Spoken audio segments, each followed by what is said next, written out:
I had called upon my friend, Mr. Sherlock Holmes, one day in the autumn of last year, and found him in deep conversation with a very stout, florid-faced, elderly gentleman with fiery red hair.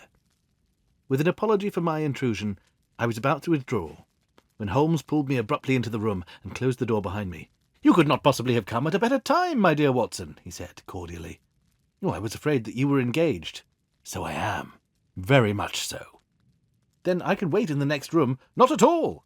This gentleman, Mr. Wilson, has been my partner and helper in many of my most successful cases, and I have no doubt that he will be of the utmost use to me in yours also." The stout gentleman half rose from his chair and gave a bob of greeting, with a quick little questioning glance from his small, fat-encircled eyes. "Try the settee," said Holmes, relapsing into his armchair and putting his fingertips together, as was his custom when in judicial moods. "I know, my dear Watson, that you share my love of all that is bizarre and outside the conventions and humdrum routine of everyday life. You've shown your relish for it by the enthusiasm which has prompted you to chronicle, and, if you will excuse my saying so, somewhat to embellish so many of my own little adventures." "Your cases have indeed been of the greatest interest to me," I observed. "You will remember that I remarked the other day, just before we went into the very simple problem presented by Miss Mary Sutherland, that for strange effects and extraordinary combinations we must go to life itself, which is always far more daring than any effort of the imagination. A proposition which I took the liberty of doubting." "You did, Doctor, but none the less you must come round to my view, for otherwise I shall keep piling fact upon fact on you until your reason breaks down under them, and you acknowledge me to be right. Now, Mr. Jabez Wilson here has been good enough to call upon me this morning and to begin a narrative which promises to be one of the most singular which I have listened to for some time. You have heard me remark that the strangest and most unique things are very often connected not with the larger, but with the smaller crimes, and occasionally, indeed, where there is room for doubt whether any positive crime has been committed. As far as I have heard, it is impossible for me to say whether the present case is an instance of crime or not, but the course of events is certainly among the most singular that I have ever listened to. Perhaps, Mr. Wilson, you would have the great kindness to recommence your narrative. I ask you not merely because my friend Dr. Watson has not heard the opening part, but also because the peculiar nature of the story makes me anxious to have every possible detail from your lips. As a rule, when I have heard some slight indication of the course of events, I am able to guide myself by the thousands of other similar cases which occur to my memory. In the present instance, I am forced to admit that the facts are, to the best of my belief, unique." The portly client puffed out his chest with an appearance of some little pride, and pulled a dirty and wrinkled newspaper from the inside pocket of his greatcoat.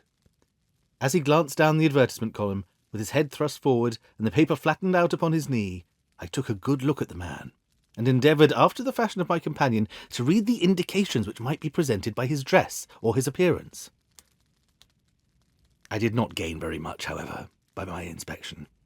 Our visitor bore every mark of being an average, commonplace British tradesman, obese, pompous, and slow. He wore rather baggy grey shepherd's check trousers, a not over-clean black frock-coat, unbuttoned in the front, and a drab waistcoat with a heavy brassy Albert chain, and a square pierced bit of metal dangling down as an ornament. A frayed top-hat and a faded brown overcoat with a wrinkled velvet collar lay upon a chair beside him. Altogether, look as I would, there was nothing remarkable about the man, save his blazing red head, and the expression of extreme chagrin and discontent upon his features. Sherlock Holmes's quick eye took in my occupation, and he shook his head with a smile as he noticed my questioning glances. Beyond the obvious facts that he has at some time done manual labour, that he takes snuff, that he is a Freemason, that he has been in China, and that he has done a considerable amount of writing lately, I can deduce nothing else. Mr. Jabez Wilson started up in his chair, with his forefinger upon the paper, but his eyes upon my companion. "How, in the name of good fortune, did you know all that, Mr. Holmes?" he asked. "How did you know, for example, that I did manual labour? It's as true as gospel. I began as a ship's carpenter." "Your hands, my dear sir, your right hand is quite a size larger than your left. You have worked with it, and the muscles are more developed." "Well, the snuff, then, and the Freemasonry." "I won't insult your intelligence by telling you how I read that, especially as rather against the strict rules of your order you are using an arc and compass breastpin."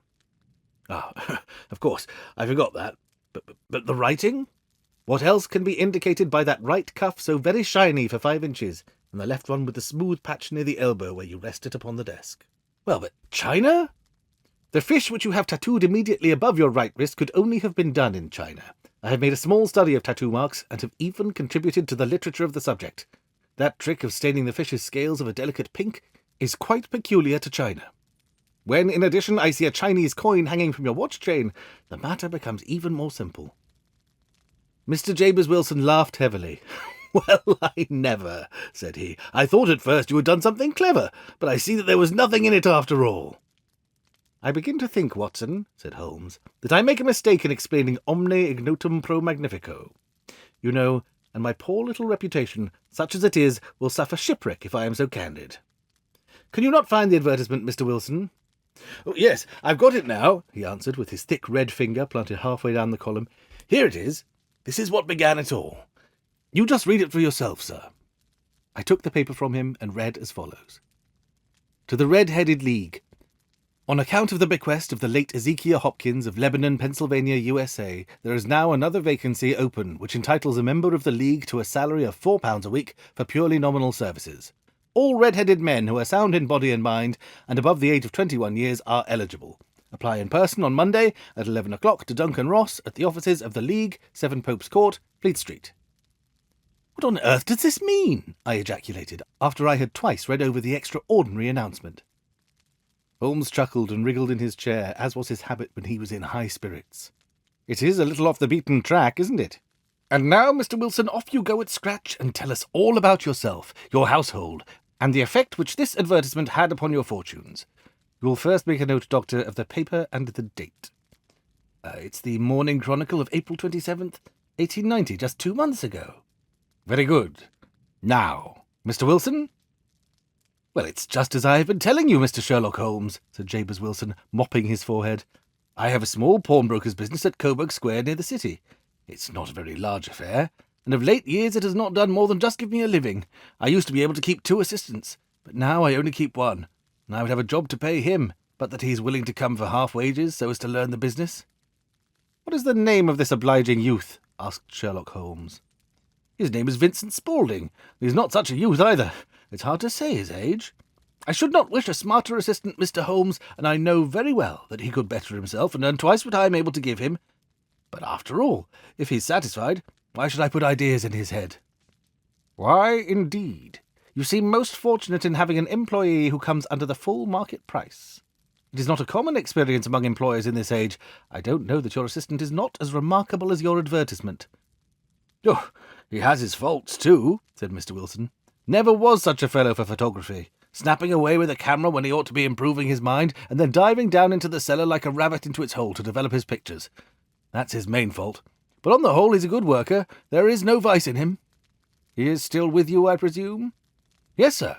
He and a girl of 14 who does a bit of simple cooking and keeps the place clean. That's all I have in the house, for I'm a widower and never had any family.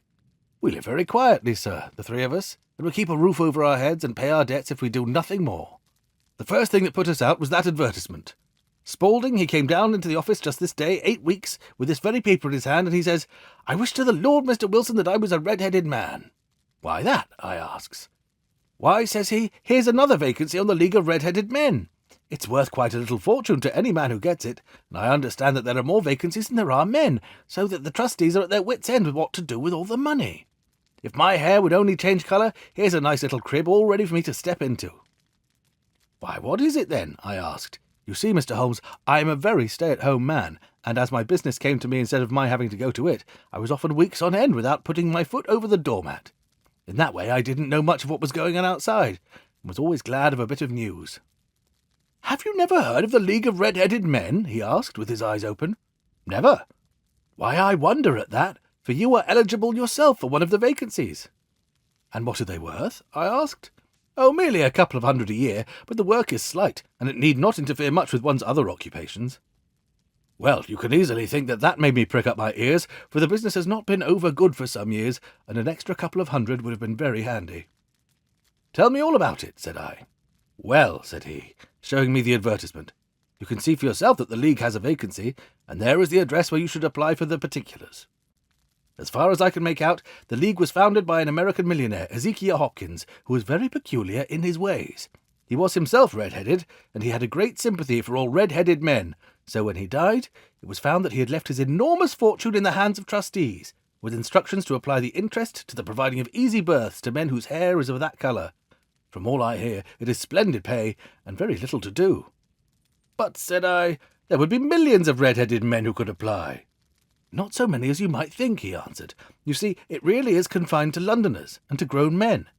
This American had started from London when he was young, and wanted to do the old town a good turn. Then again, I've heard it's no use applying if your hair is light red, or dark red, or anything but a real bright, blazing, fiery red. Now, if you cared to apply, Mr. Wilson, you could just walk in, but perhaps it would hardly be worth your while to put yourself out of the way for the sake of a few £100.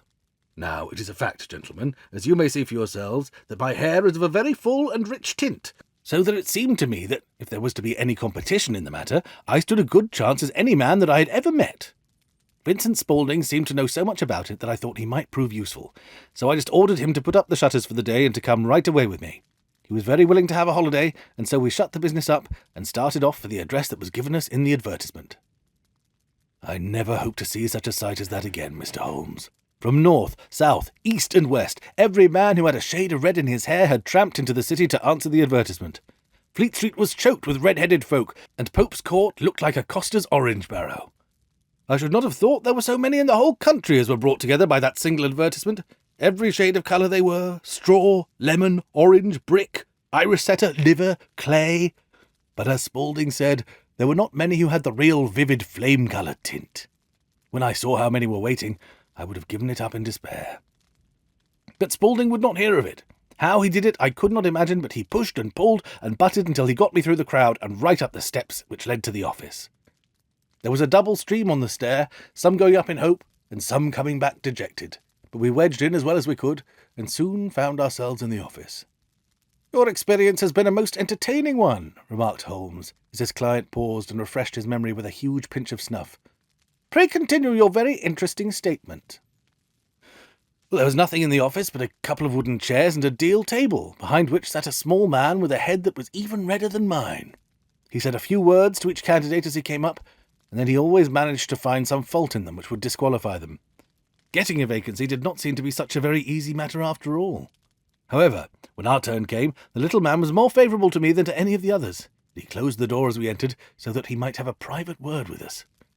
"This is Mr. Jabez Wilson," said my assistant, "and he is willing to fill a vacancy in the League."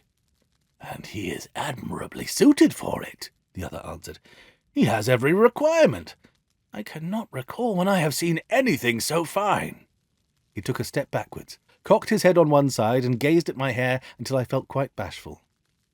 Then suddenly he plunged forward, wrung my hand, and congratulated me warmly on my success. "It would be injustice to hesitate," said he. "You will, however, I am sure, excuse me for taking an obvious precaution." With that, he seized my hair in both his hands and tugged until I yelled with the pain. "There is water in your eyes," said he, as he released me. "I perceive that all is as it should be. But we have to be careful, for we have twice been deceived by wigs and once by paint. I could tell you tales of cobbler's wax which would disgust you with human nature." He stepped over to the window and shouted through it at the top of his voice that the vacancy was filled. A groan of disappointment came up from below, and the folk all trooped away in different directions, until there was not a red head to be seen except my own and that of the manager. "My name," said he, "is Mr. Duncan Ross, and I am one of the pensioners upon the fund left by our noble benefactor. Are you a married man, Mr. Wilson? Have you a family?" I answered that I had not. His face fell immediately. "Dear me," he said gravely. "That is very serious indeed. I am sorry to hear you say that. The fund was, of course, for the propagation and spread of the redheads, as well as for their maintenance. It is exceedingly unfortunate that you should be a bachelor." My face lengthened at this, Mr. Holmes, for I thought I was not to have my vacancy after all. But after thinking it over for a few minutes, he said that it would be all right. "In the case of another," said he, "the objection might be fatal. But we must stretch a point in favour of a man with such a head of hair as yours. When shall you be able to enter upon your new duties?" "Well, it's a little awkward, for I have a business already," said I. "Oh, never mind about that, Mr. Wilson," said Vincent Spaulding. "I shall be able to look after that for you." "What would be the hours?" I asked. 10 to 2. Now, a pawnbroker's business is mostly done of an evening, Mr. Holmes, especially Thursday and Friday evening, which is just before payday, so it would suit me well to earn a little in the mornings. Besides, I knew that my assistant was a good man, that he would see to anything that turned up. That would suit me very well, said I, and the pay is £4 a week, and the work is purely nominal. What do you call purely nominal? Well, you have to be in the office, or at least in the building, the whole time. If you leave, you forfeit your whole position forever. The will is very clear upon that point. You don't comply with the conditions if you budge from the office during that time. It's only 4 hours a day, and I should not think of leaving, said I. No excuse will avail, said Mr. Duncan Ross, neither sickness nor business nor anything else. There you must stay, or you lose your billet. And the work is to copy out the Encyclopaedia Britannica. There's the first volume of it in that press. You must find your own ink, pens, and blotting paper, but we provide this table and this chair. Will you be ready tomorrow? Certainly, I answered. Then goodbye, Mr. James Wilson, and let me congratulate you once more on the important position which you've been fortunate enough to gain. He bowed me out of the room, and I went home with my assistant, hardly knowing what to say or do. I was so pleased at my own good fortune. Well, I thought over the matter all day, and by evening I was in low spirits again, for I had quite persuaded myself that the whole affair must be some great hoax or fraud, though what its object might be I could not imagine. It seemed altogether past belief that anyone could make such a will, or that they would pay such a sum for doing anything so simple as copying out the Encyclopaedia Britannica. Vincent Spaulding did what he could to cheer me up, but by bedtime I had reasoned myself out of the whole thing. However, in the morning I determined to have a look at it anyhow, so I bought a penny bottle of ink, and with a quill pen and 7 sheets of foolscap paper, I started off for Pope's Court. Well, to my surprise and delight, everything was as right as possible. The table was set out ready for me, and Mr. Duncan Ross was there to see that I got fairly to work. He started me off upon the letter A, and then he left me, but he would drop in from time to time to see that all was right with me. At 2 o'clock he bade me good day, complimented me upon the amount that I had written, and locked the door of the office after me. This went on day after day, Mr. Holmes, and on Saturday the manager came in and planked down 4 golden sovereigns for my week's work. It was the same the next week, and the same the week after. Every morning I was there at 10, and every afternoon I left at 2. By degrees Mr. Duncan Ross took to coming in only once a morning, and then, after a time, he did not come in at all. Still, of course, I never dared to leave the room for an instant, for I was not sure when he might come, and the billet was such a good one, and suited me so well that I would not risk the loss of it. 8 weeks passed away like this. I had written about abbots and archery and armour and architecture and Attica, and hoped with diligence that I might get on to the bees before very long. It cost me something in foolscap. I had pretty nearly filled a shelf with my writings, and then suddenly the whole business came to an end. To an end? Yes, sir, and no later than this morning. I went to work as usual at 10 o'clock, but the door was shut and locked, with a little square of cardboard hammered onto the middle of a panel with a tack. Here it is. You can read it for yourself. He held up a piece of white cardboard, about the size of a sheet of notepaper. It read in this fashion: The Red-Headed League is dissolved, October 9th, 1890. Sherlock Holmes and I surveyed this curt announcement, and the rueful face behind it, until the comical side of the affair so completely overtopped every other consideration that we both burst out into a roar of laughter. "I cannot see that there's anything very funny," cried our client, flushing up to the roots of his flaming head. "If you can do nothing better than laugh at me, I can go elsewhere." "No, no," cried Holmes, shoving him back into the chair from which he had half risen. "I really wouldn't miss your case for the world. It is most refreshingly unusual. But there is, if you will excuse me saying so, something just a little funny about it. Pray, what steps did you take when you found the card upon the door?" "I was staggered, sir. I did not know what to do. Then I called at the offices round, but none of them seemed to know anything about it. Finally, I went to the landlord, who's an accountant living on the ground floor, and I asked him if he could tell me what had become of the Red-Headed League. He said that he had never heard of any such body. Then I asked him who Mr. Duncan Ross was. He answered that the name was new to him. "Well," I said, "the gentleman at number 4. "What, the red-headed man?" "Yes." "Oh," said he, "his name was William Morris. He was a solicitor, and was using my room as a temporary convenience until his new premises were ready. He moved out yesterday." "Oh, well, where could I find him?" "Oh, at his new offices. He did tell me the address, and, oh yes, 17 King Edward Street, near St. Paul's." I started off, Mr. Holmes, but when I got to that address it was a manufactory of artificial kneecaps, and no one in it had ever heard of either Mr. William Morris or Mr. Duncan Ross. "And what did you do then?" asked Holmes. "I went home to Saxe-Coburg Square, and I took the advice of my assistant. But he could not help me in any way. He could only say that if I waited I should hear by post. But that was not quite good enough, Mr. Holmes. I did not wish to lose such a place without a struggle, so as I had heard that you were good enough to give advice to poor folk who were in need of it, I came right away to you." "And you did very wisely," said Holmes. "Your case is an exceedingly remarkable one, and I shall be happy to look into it. From what you have told me, I think that it is possible that graver issues hang from it than might at first sight appear." "Grave enough," said Mr. Jabez Wilson. "Why, I've lost £4 a week." "As far as you are personally concerned," remarked Holmes, "I do not see that you have any grievance against this extraordinary league. On the contrary, you are, as I understand, richer by some £30, to say nothing of the minute knowledge which you have gained on every subject which comes under the letter A. You have lost nothing by them." "No, sir, but I want to find out about them, and who they are, and what their object was in playing this prank, if it was a prank, upon me. It was a pretty expensive joke for them. It cost them £32. "We shall endeavour to clear up these points for you, and first, 1 or 2 questions, Mr. Wilson. This assistant of yours who first called your attention to the advertisement, how long had he been with you?" "About a month, then." "And how did he come?" "In answer to an advertisement." "Was he the only applicant?" "Oh, no, I had a dozen." "Why did you pick him?" "Because he was handy, and he would come cheap." "At half wages, in fact." "Yes." "What is he like, this Vincent Spaulding?" "Small, stout-built, very quick in his ways, no hair on his face, though he's not short of 30. He has a white splash of acid upon his forehead." Holmes sat up in his chair in considerable excitement. "I thought as much," said he. "Have you ever observed that his ears are pierced for earrings?" "Yes, sir. He told me that a gipsy had done it for him when he was a lad." Said Holmes, sinking back in deep thought. "He is still with you?" "Oh, yes, sir. I've only just left him." "And has your business been attended to in your absence?" "Oh, nothing to complain of, sir. There's never very much to do of a morning." "That will do, Mr. Wilson. I shall be happy to give you an opinion upon the subject in the course of a day or two. Today is Saturday, and I hope that by Monday we may come to a conclusion." "Well, Watson," said Holmes, when our visitor had left us, "what do you make of it all?" "I make nothing of it," I answered, frankly. "It is a most mysterious business." "As a rule," said Holmes, "the more bizarre a thing, the less mysterious it proves to be. It is your commonplace, featureless crimes which are really puzzling, just as a commonplace face is the most difficult to identify. But I must be prompt over this matter." "What are you going to do, then?" I asked. "To smoke," he answered. "It is quite a 3-pipe problem, and I beg that you won't speak to me for 50 minutes. He curled himself up in his chair with his thin knees drawn up to his hawk-like nose, and there he sat, with his eyes closed and his black clay pipe thrusting out like the bill of some strange bird. I had come to the conclusion that he had dropped asleep, and indeed was nodding myself, when he suddenly sprang out of his chair with the gesture of a man who had made up his mind, and put his pipe down upon the mantelpiece. "Sarasate plays at the St. James's Hall this afternoon," he remarked. "What do you think, Watson? Could your patient spare you for a few hours?" "I have nothing to do today. My practice is never very absorbing." "Then put on your hat and come. I'm going through the city first, and we can have some lunch on the way. I observe that there is a great deal more of German music on the programme, which is rather more to my taste than Italian or French.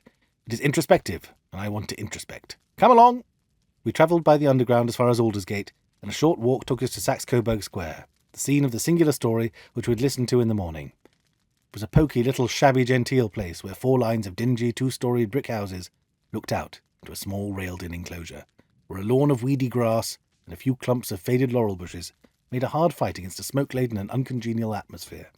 3 gilt balls and a brown board with Jabez Wilson in white letters upon a corner house announced the place where our red-headed client carried on his business.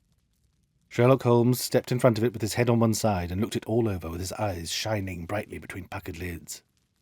Then he walked slowly up the street, and then down again to the corner, still looking keenly at the houses. Finally he returned to the pawnbroker's, and having thumped vigorously upon the pavement with his stick 2 or 3 times, he went up to the door and knocked. It was instantly opened by a bright-looking, clean-shaven young fellow, who asked him to step in. "Thank you," said Holmes.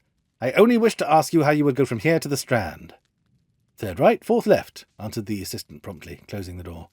"Smart fellow, that," observed Holmes as we walked away. "He is, in my judgment, the 4th smartest man in London, and for daring I am not sure that he has not claimed to be a 3rd. I have known something of him before." "Evidently," said I, "Mr. Wilson's assistant counts for a great deal in this mystery of the Red-Headed League. I am sure that you inquired your way merely in order that you might see him." "Not him." "What then?" "The knees of his trousers." "And what did you see?" "What I expected to see." "Why did you beat the pavement?" "My dear doctor, this is a time for observation, not for talk. We are spies in an enemy's country. We know something of Saxe-Coburg Square. Let us now explore the paths which lie behind it." The road in which we found ourselves as we turned round the corner from retired Saxe-Coburg Square presented as great a contrast to it as the front of a picture does to the back. It was one of the main arteries which convey traffic of the city to the north and west. The roadway was blocked with the immense stream of commerce, flowing in a double tide inwards and outwards, while the footpaths were black with a hurrying swarm of pedestrians. It was difficult to realise, as we looked at the line of fine shops and stately business premises, that they really abutted on the other side of the faded and stagnant square which we had just quitted. "Let me see," said Holmes, standing at the corner and glancing along the line. "I should just like to remember the order of the houses here. It's a hobby of mine to have an exact knowledge of London. There's Mortimer's, the tobacconist, the little newspaper shop, the Coburg branch of the City and Suburban Bank, the Vegetarian Restaurant, and McFarlane's Carriage Building Depot. That carries us right on to the other block. And now, Doctor, we've done our work, and so it's time we had some play. A sandwich and a cup of coffee, then off to Violin Land, where all is sweetness and delicacy and harmony, and there are no red-headed clients to vex us with their conundrums." My friend was an enthusiastic musician, being himself not only a very capable performer, but a composer of no ordinary merit. All the afternoon he sat in the stalls, wrapped in the most perfect happiness, gently waving his long, thin fingers in time to the music, while his gently smiling face and his languid, dreamy eyes were as unlike those of Holmes the sleuth-hound, Holmes the relentless, keen-witted, ready-handed criminal agent, as it was possible to conceive. In his singular character, the dual nature alternately asserted itself, and his extreme exactness and astuteness represented, as I have often thought, the reaction against the poetic and contemplative mood which occasionally predominated in him. The swing of his nature took him from extreme languor to devouring energy, and, as I knew well, he was never so truly formidable as when for days on end he had been lounging in his armchair amid his improvisations and his black-letter editions. Then it was that the lust of the chase would suddenly come upon him, and that his brilliant reasoning power would rise to the level of intuition until those who were unacquainted with his methods would look askance at him as on a man whose knowledge was not that of other mortals. When I saw him that afternoon so enwrapped in the music at St. James's Hall, I felt that an evil time might be coming upon those whom he had set himself to hunt down. "You want to go home, no doubt, Doctor," he remarked as we emerged. "Yes, it would be as well. And I have some business to do which will take some hours. This business at Coburg Square is serious." "Why serious?" "A considerable crime is in contemplation. I have every reason to believe that we shall be in time to stop it, but today being Saturday rather complicates matters. I shall want your help tonight." "At what time?" 10 will be early enough." "I shall be at Baker Street at 10. "Very well. And I say, Doctor, there may be some little danger, so kindly put your army revolver in your pocket." He waved his hand, turned on his heel, and disappeared in an instant among the crowd. I trust that I am not more dense than my neighbours, but I was always oppressed with a sense of my own stupidity in my dealings with Sherlock Holmes. Here I had heard what he had heard. I had seen what he had seen, and yet from his words it was evident that he clearly saw not only what had happened, but what was about to happen, while to me the whole business was still confused and grotesque.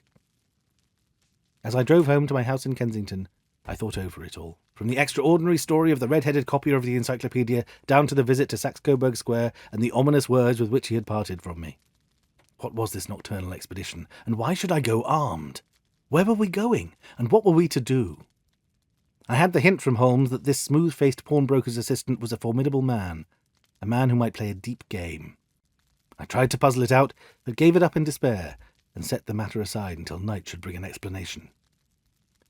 It was 9:15 when I started from home and made my way across the park, and so through Oxford Street to Baker Street. 2 hansoms were standing at the door, and as I entered the passage, I heard the sound of voices from above. On entering the room, I found Holmes in an animated conversation with 2 men, one of whom I recognised as Peter Jones, the official police agent, while the other was a long, thin, sad-faced man with a very shiny hat and oppressively respectable frock-coat. "Ha! Our party is complete," said Holmes, buttoning up his pea-jacket and taking his heavy hunting crop from the rack. "Watson, I think you know Mr. Jones of Scotland Yard. Let me introduce you to Mr. Merriweather, who is to be our companion in tonight's adventure." "We're hunting in couples again, Doctor, you see," said Jones in his consequential way. "Our friend here is a wonderful man for starting a chase. All he wants is an old dog to help him do the running down." "I hope a wild goose may not prove to be the end of our chase," observed Mr. Merriweather gloomily. "You may place considerable confidence in Mr. Holmes, sir," said the police agent loftily. "He has his own little methods, which are, if you won't mind my saying so, just a little too theoretical and fantastic, but he has the makings of a detective in him. It's not too much to say that once or twice, as in that business of the Sholto murder and the Agra treasure, he's been more nearly correct than the official force." "Oh, if you say so, Mr. Jones, it is all right," said the stranger with deference. Still, I confess that I miss my rubber. It's the first Saturday night for 27 years that I have not had my rubber. I think you will find, said Sherlock Holmes, that you will play for a higher stake tonight than you have ever done yet, and the play will be more exciting. For you, Mr. Merryweather, the stake will be some £30,000, and for you, Jones, it will be the man upon whom you wish to lay your hands. John Clay, the murderer, thief, smasher, and forger. He's a young man, Mr. Merryweather, but he is at the head of his profession, and I would rather have my bracelets on him than on any criminal in London. He's a remarkable man, is young John Clay.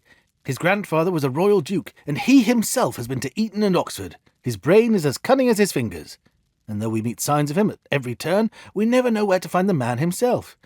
He'll crack a crib in Scotland one week, and be raising money to build an orphanage in Cornwall the next. I've been on his track for years, and have never set eyes on him yet. I hope that I may have the pleasure of introducing you tonight. I've had one or two little turns also with Mr. John Clay, and I agree with you that he is at the head of his profession. It is past 10, however, and quite time that we started. If you two will take the first hansom, Watson and I will follow in the second. Sherlock Holmes was not very communicative during the long drive, and lay back in the cab, humming the tunes which he had heard in the afternoon. We rattled through an endless labyrinth of gaslit streets until we emerged in Farringdon Street. "We are close there now," my friend remarked. "This fellow Merryweather is a bank director, and personally interested in the matter. I thought it as well to have Jones with us also. He's not a bad fellow, though an absolute imbecile in his profession. He has one positive virtue. He's as brave as a bulldog, and as tenacious as a lobster if he gets his claws upon anyone. Here we are, and they're waiting for us." We had reached the same crowded thoroughfare in which we had found ourselves in the morning. Our cabs were dismissed. Following the guidance of Mr. Merryweather, we passed down a narrow passage and through a side door which he opened for us. Within there was a small corridor which ended in a very massive iron gate. This also was opened, and led down a flight of winding stone steps which terminated at another formidable gate. Mr. Merryweather stopped to light a lantern, then conducted us down a dark, earth-smelling passage, and so, after opening a third door, into a huge vault, or cellar, which was piled all around with crates and massive boxes. "You are not very vulnerable from above," Holmes remarked, as he held up the lantern and gazed about him. "Nor from below," said Mr. Merryweather, striking his stick upon the flags which lined the floor. "Why, dear me, it sounds quite hollow," he remarked, looking up in surprise. "I really must ask you to be a little more quiet," said Holmes severely. "You have already imperilled the whole success of our expedition. Might I beg that you would have the goodness to sit down upon one of those boxes, and not to interfere?" The solemn Mr. Merryweather perched himself on a crate, with a very injured expression on his face, while Holmes fell upon his knees on the floor, and with the lantern and a magnifying lens began to examine minutely the cracks between the stones. A few seconds sufficed to satisfy him, for he sprang to his feet again and put his glass in a pocket. "We have at least an hour before us," he remarked, "but they can hardly take any steps until the good pawnbroker is safely in bed. Then they will not lose a minute, for the sooner they do their work, the longer time they will have for their escape. We are at present, Doctor, as you have no doubt divined, in the cellar of the City branch of one of the principal London banks. Mr. Merryweather is the chairman of the directors, and he will explain to you that there are reasons why the more daring criminals of London should take a considerable interest in this cellar at present." "It's our French gold," whispered the director. "We've had several warnings that an attempt might be made on it." "Your French gold?" "Yes, we had occasion some months ago to strengthen our resources, and borrowed for that purpose 30,000 Napoleons from the Bank of France. It has become known that we've never had occasion to unpack the money, and that it is still lying in our cellar. The crate upon which I sit contains 2,000 Napoleons packed between layers of lead foil. Our reserve of bullion is much larger at present than is usually kept in a single branch office, and the directors have had misgivings upon the subject." "Which were very well justified," observed Holmes. "And now it is time that we arranged our little plans. I expect that within an hour matters will come to a head. In the meantime, Mr. Merryweather, we must put the screen over that dark lantern." "And sit in the dark?" "I'm afraid so. I had brought a pack of cards in my pocket, and I thought that, as we were a party carré, you might have your rubber after all. But I see that the enemy's preparations have gone so far that we cannot risk the presence of a light. And first of all, we must choose our positions. These are daring men, and though we shall take them at a disadvantage, they may do us some harm, unless we are careful. I shall stand behind this crate, and do you conceal yourself behind those. Then when I flash a light upon them, close in swiftly. If they fire, Watson, have no compunction about shooting them down." I placed my revolver, cocked upon the top of the wooden case, behind which I crouched. Holmes shot the slide across the front of his lantern, and left us in pitch darkness. such an absolute darkness as I have never before experienced. The smell of hot metal remained, to assure us that the light was still there, ready to flash out at a moment's notice. To me, with my nerves worked up to a pitch of expectancy, there was something depressing and subduing in the sudden gloom and the cold, dank air of the vault. "They have but one retreat," whispered Holmes. "That is back through the house into Saxe-Coburg Square. I hope you have done what I asked you, Jones." "I have an inspector and 2 officers waiting at the door." "Then we have stopped all the holes, and now we must be silent and wait." What a time it seemed. From comparing notes afterwards, it was but an hour and a quarter, yet it appeared to me that the night must almost have gone, and the dawn be breaking above us. My limbs were weary and stiff, for I feared to change my position. Yet my nerves were worked up to the highest pitch of tension, and my hearing was so acute that I could not only hear the gentle breathing of my companions, but I could distinguish the deeper, heavier in-breath of the bulky Jones from the thin, sighing note of the bank director. From my position, I could look over the case in the direction of the floor. Suddenly my eyes caught a glint of light. At first it was but a lurid spark upon the stone pavement. Then it lengthened out until it became a yellow line, and then, without any warning or sound, a gash seemed to open and a hand appeared. A white, almost womanly hand, which felt about the centre of the little area of light. For a minute or more the hand with its writhing fingers protruded out of the floor. Then it was withdrawn, as suddenly as it appeared, and all was dark again, save the single lurid spark which marked a chink between the stones. Its disappearance, however, was but momentary. With a rending, tearing sound, one of the broad white stones turned over on its side and left a square, gaping hole through which streamed the light of a lantern. Over the edge there peeped a clean-cut, boyish face which looked keenly about it, and then with a hand on either side of the aperture, drew itself shoulder-high and waist-high until one knee rested upon the edge. In another instant he stood at the side of the hole and was hauling after him a companion, lithe and small like himself, with a pale face and a shock of very red hair. "It's all clear," he whispered. "Have you the chisel and the bags? Great Scott! Jump, Archie, jump, and I'll swing for it."